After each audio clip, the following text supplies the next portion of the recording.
बच्चों इस क्वेश्चन में क्या है, इस क्वेश्चन में हमारे पास क्या गिवन है, mod of 3x minus 2 is greater than equals to mod of x plus 4। बेटा ये क्या है हमारे पास, ये हमारा मॉडुलस इनइक्वालिटी है। क्या है ये? Modulus inequality. अब देखना मॉडुलस इनइक्वालिटी को सॉल्व कैसे करते हैं। सबसे पहले जो मॉड के अंदर है ना, पहला मॉड लो, इसको 0 से इक्वेट करो, तो यहाँ से हमें क्या मिलेगा, 3x minus 2 is equals to 0। तो x की वैल्यू क्या मिल गई, x की वैल्यू मिल गई 2/3। ठीक है, उसके बाद दूसरे मॉड को 0 से इक्वेट करो, तो यहाँ से हमें क्या मिल गया, x plus 4 is equals to 0। तो बच्चे यहाँ से हमें x की वैल्यू क्या मिल गई, -4। अब इन दोनों को ना नंबर लाइन पे रखो। बच्चे मॉडुलस इनइक्वालिटी को हम ऐसे ही सॉल्व करते हैं। ठीक है, एक तो हो गया हमारा -4 एंड हो गया 2/3। तो ये जो -4 है एंड ये 2/3, नंबर लाइन को कितने पार्ट में डिवाइड कर दिया, 3 पार्ट में। तो 3 पार्ट में डिवाइड कर दिया तो हमारे 3 केसेस बनेंगे। जितने पार्ट में डिवाइड करेगा ना उतने ही केसेस बनेंगे। केस वन में क्या किया हमने, when x is less than -4, जब हमने x का वैल्यू क्या बोला, -4 से छोटा है। तो अगर x -4 से छोटा है तो -4 से छोटा तुम कोई भी एक नंबर ले लो, हमें इसे सॉल्व करना है इस इनइक्वालिटी को। तो बच्चे -4 से छोटा कोई भी एक नंबर ले लो, लाइक -5 यहाँ पुट करो तो क्या होगा, -15 -2 -17। तो मॉड के अंदर निगेटिव आ गया, तो मॉड हटाने से पहले माइनस मल्टीप्लाई कर दो।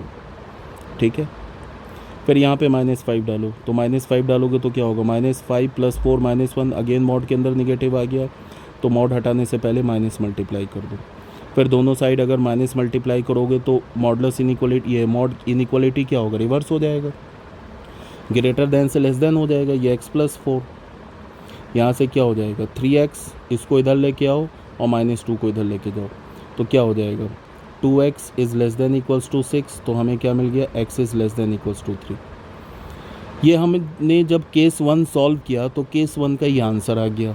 और केस 1 का स्टार्टिंग इनिशियल कंडीशन क्या गिवन है, x is less than -4। Case 1 को सॉल्व करके हमें क्या मिला, x is less than equals to 3। अब इन दोनों का जो केस 1 का स्टार्टिंग कंडीशन है और केस 1 को सॉल्व करके जो आंसर आया, इन दोनों का बच्चे इंटरसेक्शन लेना है।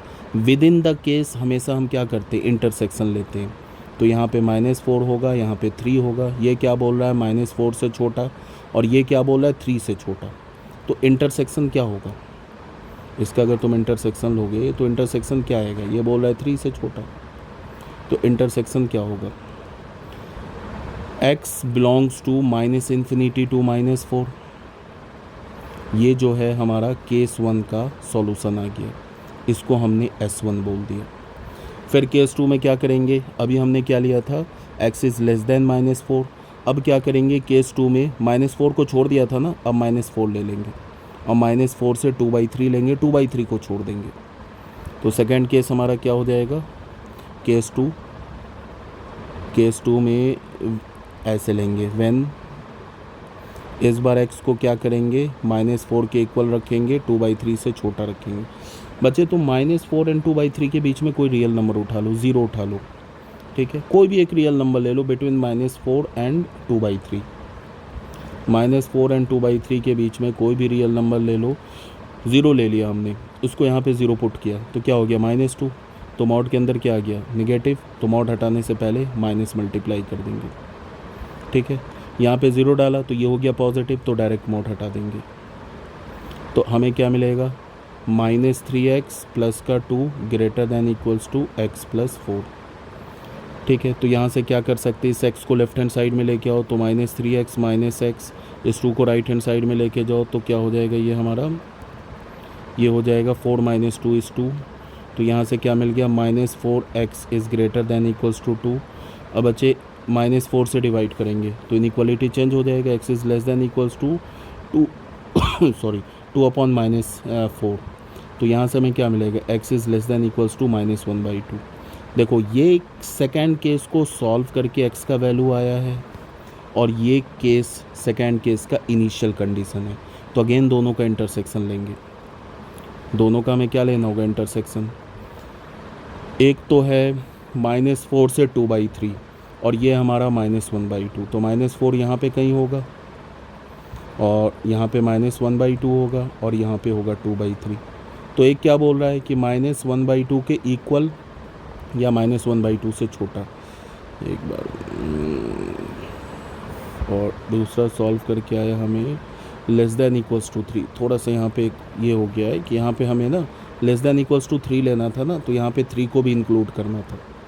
तो कोई बात नहीं, 3 को इंक्लूड भी करते तो भी इंटरसेक्शन तो हमें यही मिलता, 3 को इंक्लूड करते तो भी इंटरसेक्शन यही मिलता।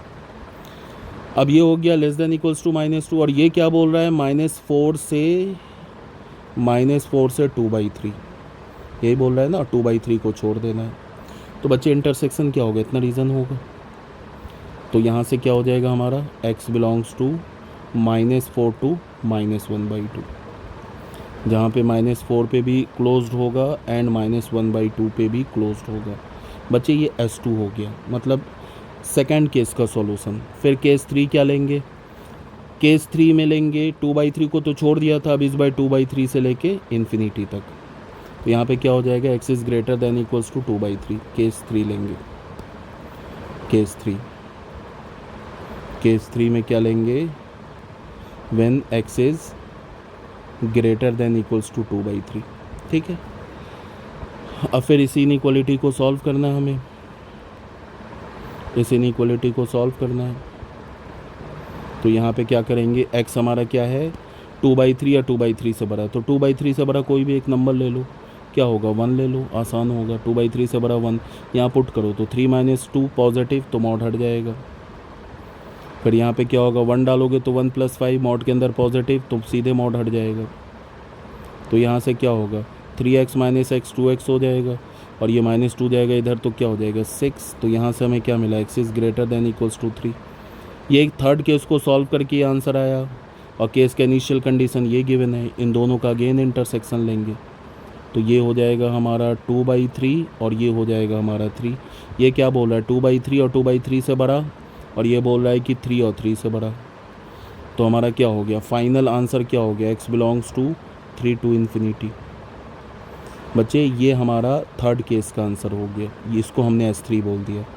जो हमारा फाइनल आंसर होगा ना क्वेश्चन का, जो फाइनल आंसर होगा, फाइनल आंसर मतलब जो क्वेश्चन का आंसर, ये जो हमें मिला है ये तो थर्ड केस का सॉल्यूशन मिला है, ये S3।